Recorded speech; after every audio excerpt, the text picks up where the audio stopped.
Is Conor McGregor the worst double champion of all time? Before we get into that, though, if you're new here, make sure you subscribe as we have brand new videos every single week. So, Mark, is Conor McGregor the worst double champion of all time? I'm taking my bias out of it and I'm trying to just be as straight down the line as what I can. Because the prestige is there because he was the first double champion to hold them both simultaneously, I mean. But you look at it, it's very short-lived. When you actually, as a statement, it's very impressive. But when you look at it, didn't defend either of them once.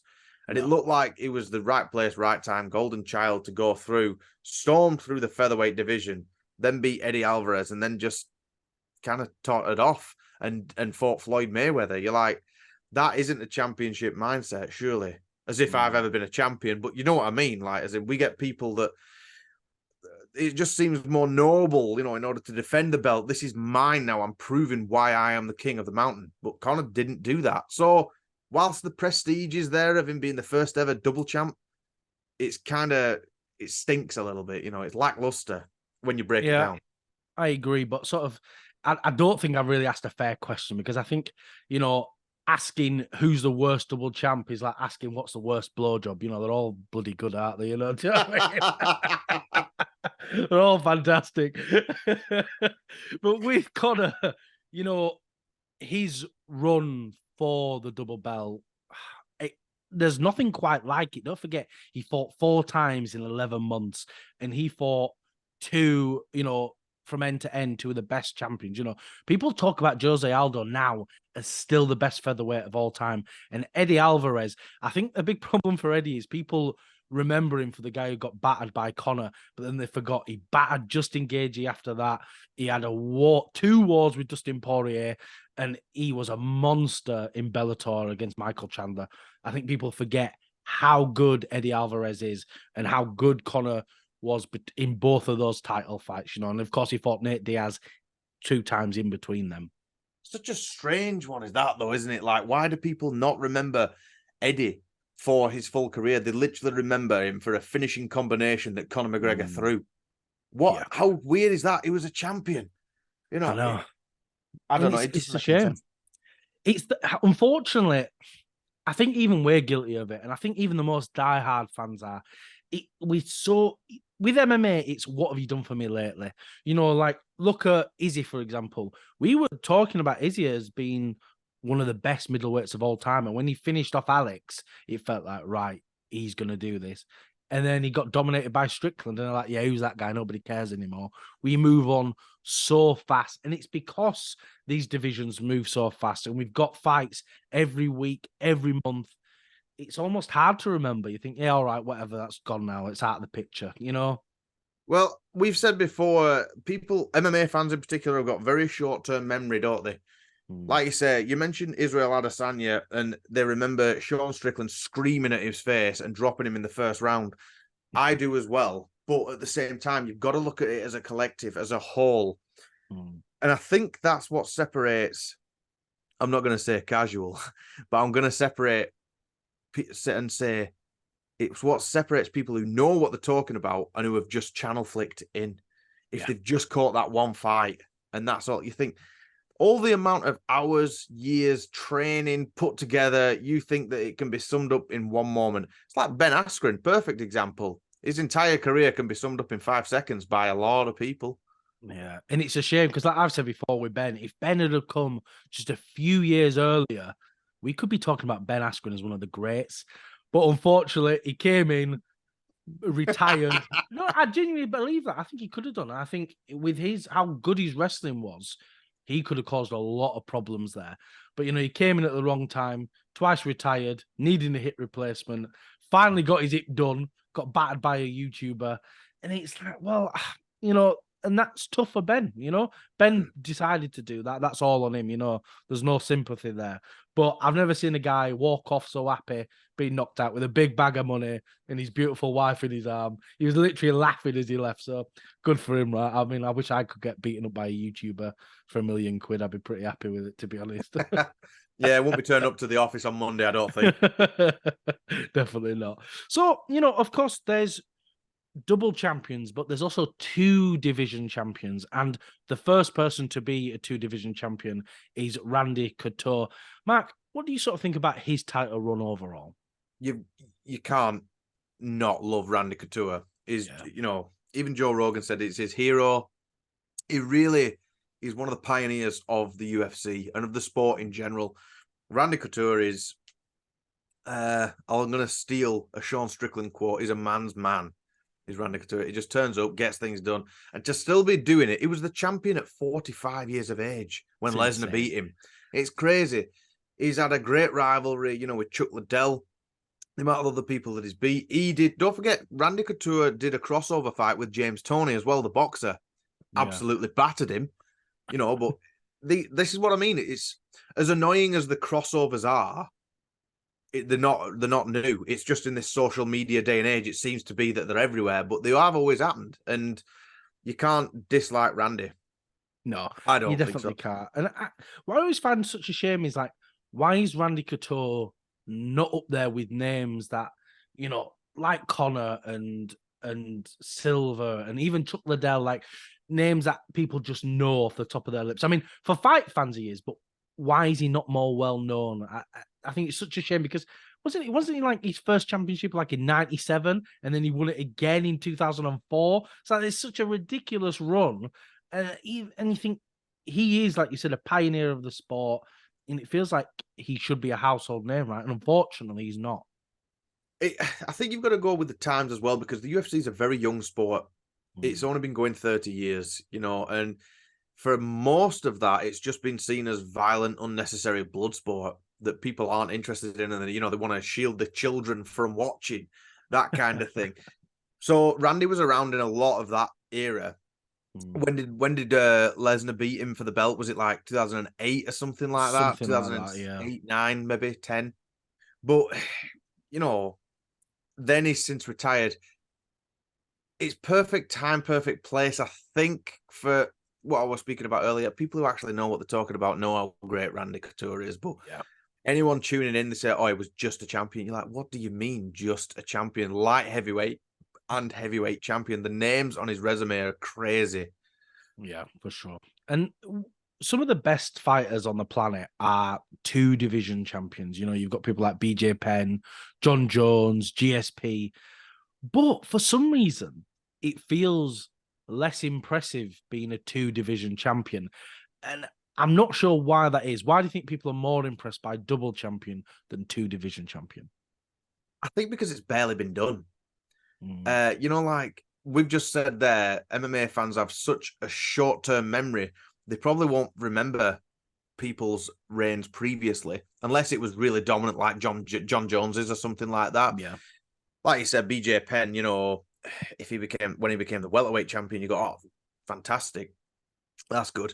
So he was the lightweight champion as well. Oh, was he? All right. As in, because it's not simultaneously, you're not running two divisions at the same time. When you're the champion, you are the man. You are the woman, the top of the division, etc., etc. When you lose, no one cares. It just seems to be like people are only there for the highest highs and they're not there for any of the lows at all. Unfortunately, we're there for the lows, Mark, at 3 o'clock in the morning in tears. But it is what it is. Unfortunately, that's the sadness of being an MMA fan. But let's move quickly back on to double champions. Who do you think personally is the best double champion within the UFC? Double champion, I think, not just because I'm being a little fanboy, but I'll probably say GSP. Because you say, well, as in he ran welterweight. He had a couple of flaws, but he went and redeemed them losses. He retired, came back a few years later and beat the champion in Michael Bisping. Yeah. That's a moment that doesn't come around too often where someone goes out on a win, winning the championship belt, shooting his guns, his pistols on the horseback, out of town. I don't know. GSP just seemed to be, he's just such an all-round MMA fighter. He can do it all. Yeah, he really can. What about yourself? Who would you go for? Who's the best?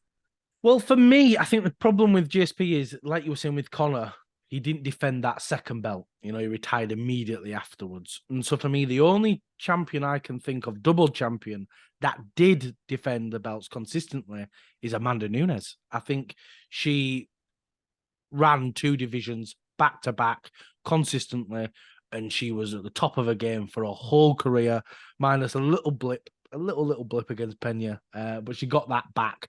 And you know, but the issue is with Nunes, as valuable it is as being this double champion, women's featherweight is basically non-existent, right? I mean, yeah, she had that fantastic fight with Chris Cyborg, but there was no one else for there to fight. You know, it felt like, right, you had one fight in the UFC, you're roughly the right weight, go on, have a go in and get beaten up by Nunes for a couple of quid. Do you think now that Nunes has retired, we're going to get this featherweight division scrapped entirely? I think so, because there's been no talk about it since, has there? No. There was barely any talk about it when Nunes was carrying the belt. The division wasn't there. It wasn't existent. Yeah. I don't see it. What's funny is we were talking about fans are very greedy, and it's what have you done for me lately? Every single double champion that we've mentioned there's always a but. There's always a big what if. And there's always the problem, isn't it? Would be the greatest if not for this. So we're guilty of it as well. You know, nothing's ever enough. You know, people are double champion. That puts them in like what? 0.1% of the fighters in the world or something. That never happens. You know, there's barely been any in the UFC, and we're still saying it's not enough. Yeah, and that's the thing, isn't it? It is weird. It's this constant, right, you are not enough. I want more. Like, look at Khabib. People say, well, he never stepped up to welterweight, did he? You think, well, so what? What's that got to do with anything? You know, He dominated a division. But, you know, unfortunately, it's what fans are like, and it's what we're like as well. You know, we've just admitted that. But with double champions, not 2 division champions, we've always talking about them not defending the lower belt. And outside of Nunes, no one's ever defended that lower belt. Why do you think that is? I'm not even sure if I have. I think because potentially they've reached the mountaintop and then they just think, right, what's next for me? So if they do obtain that, why would they then go down to a division that they already run? That's the only thing that I can think of. I'm not saying that's for certain, but that's something that's at the forefront of my mind. Because I'm running through my mind now, like actual double champions. You think, yeah, it hasn't happened, you know, Cejudo, that kind of stuff. It hasn't. And again, Cejudo retired way too soon. Yeah.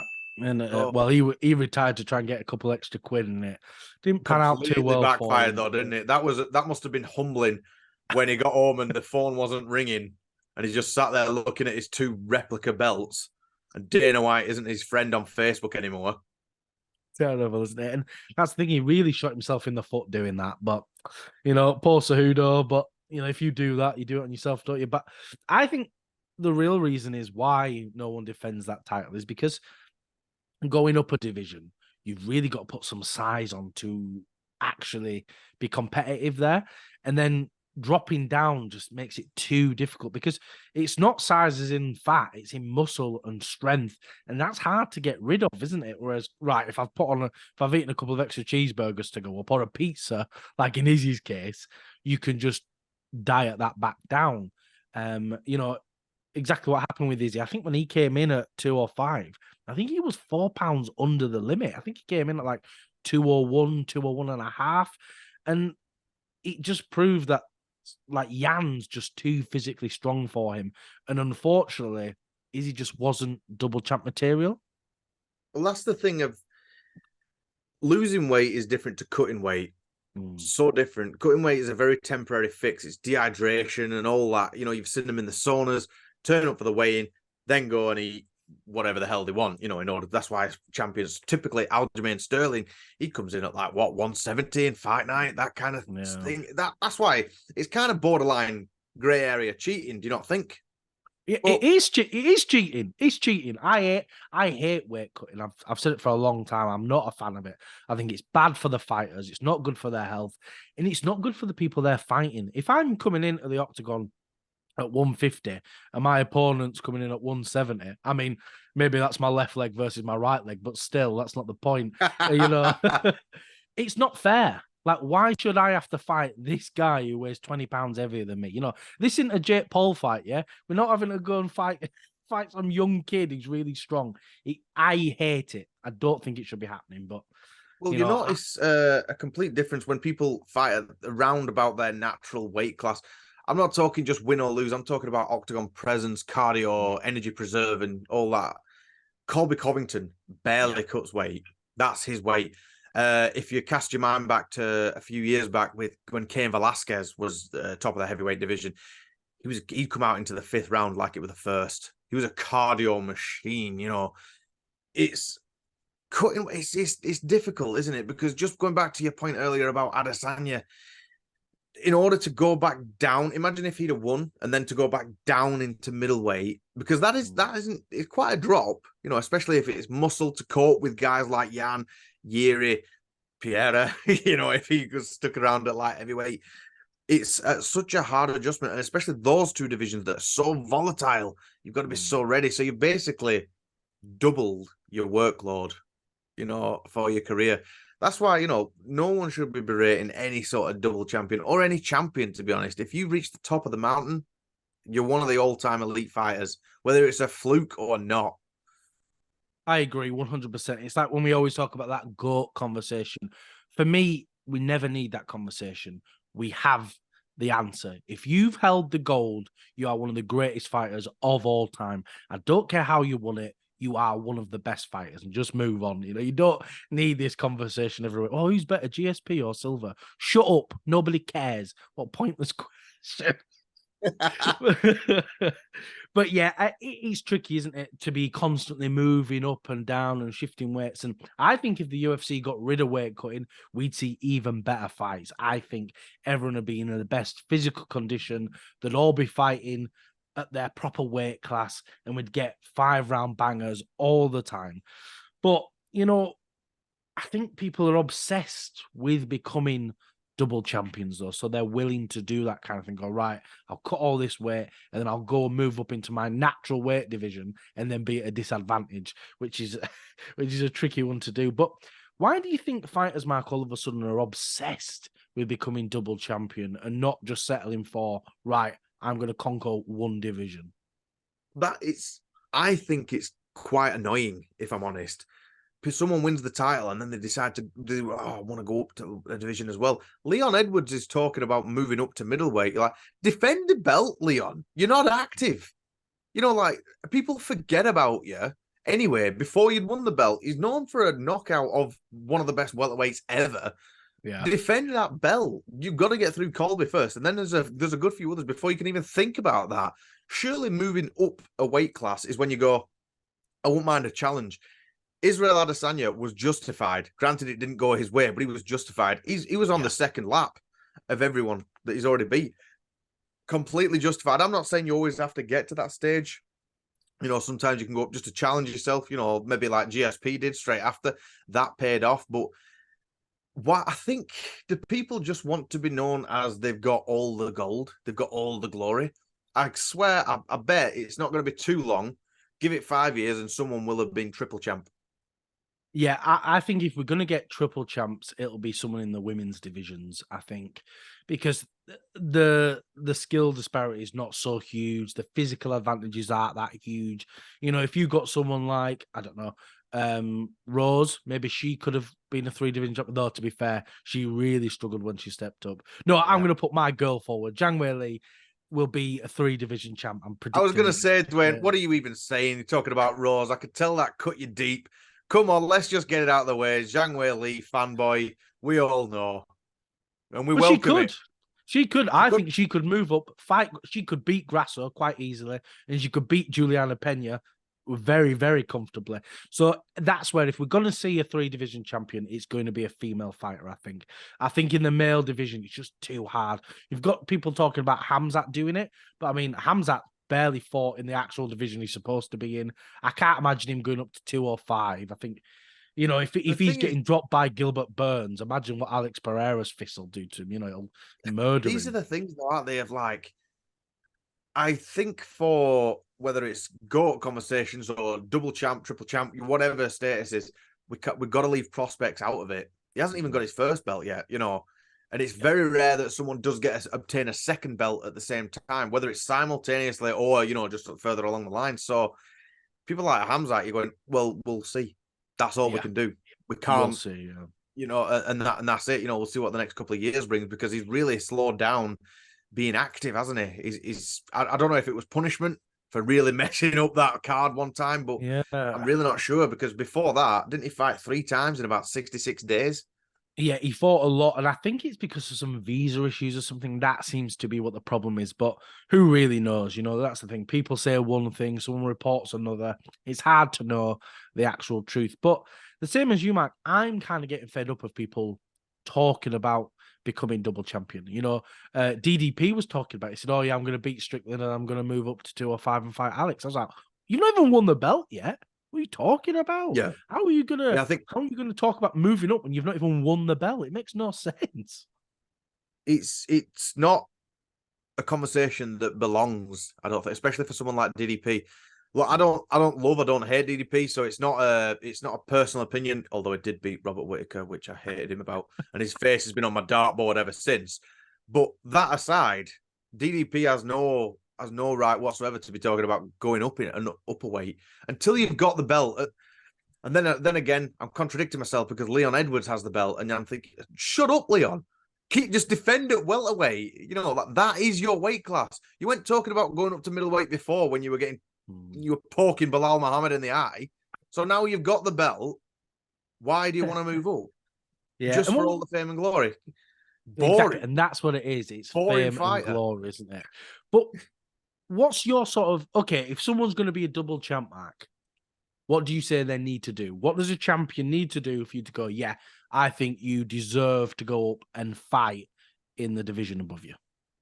Well, it's not up to me either, but something that I'm happy with, and I'm like, yeah, that's justified, is what I said earlier, like Adesanya. He was on his double lap, and you just think, okay, he's cleaned out the division. What else is next for him? Have a challenge that keeps people engaged.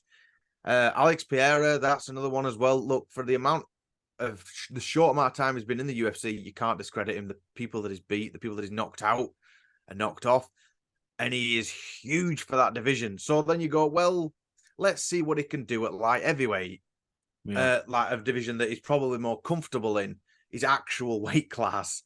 And you're like, well, he beat Jan, regardless of what you think about that fight. He beat Jan, and then he knocked out Yuri Prohaska in the second round, and he was looking good in that fight. So you think, you know what? Fair enough.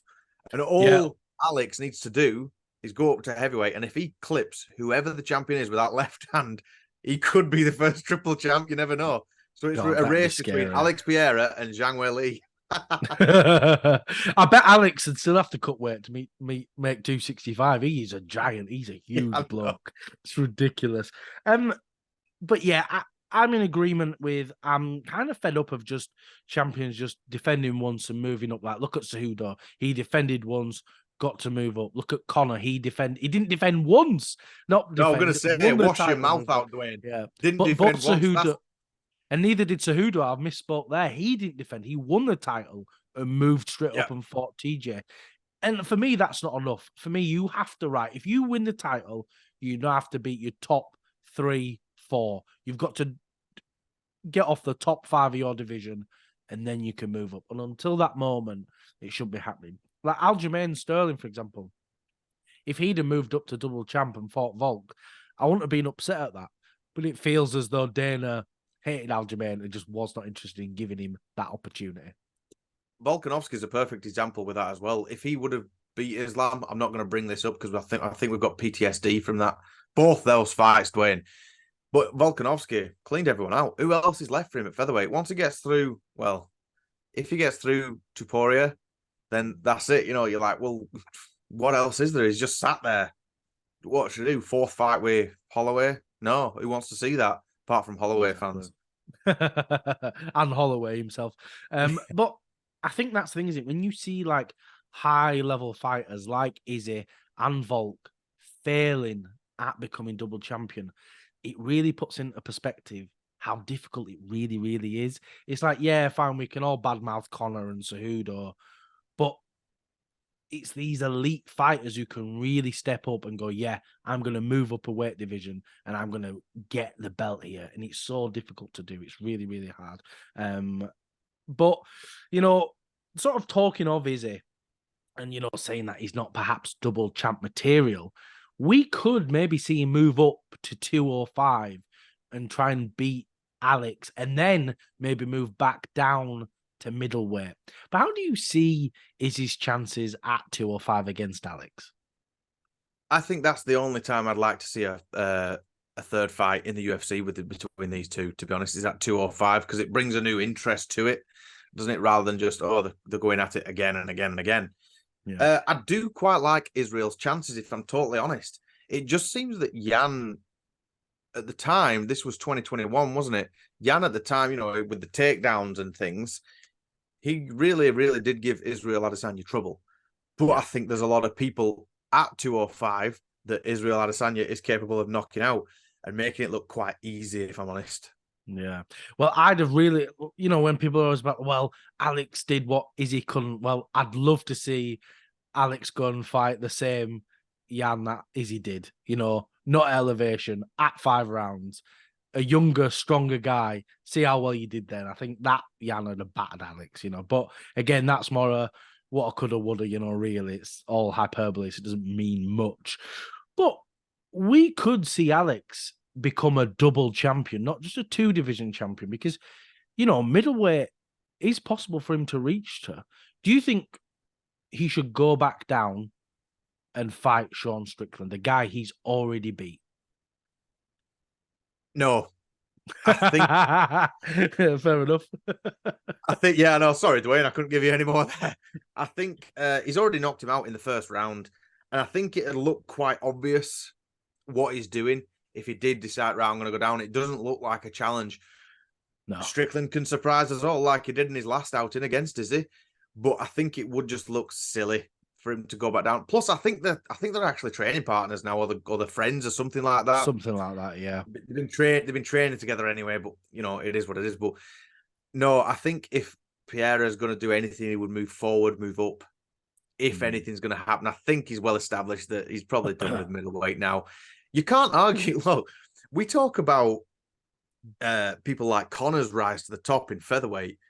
Alex Pereira's rise at middleweight, man, to come in and he's already riding off the steam of he's the only guy to knock Adesanya out, then to come in and get devastating finish after finish, and then to finally meet the guy he's already beat twice and to knock him out, take his belt off him.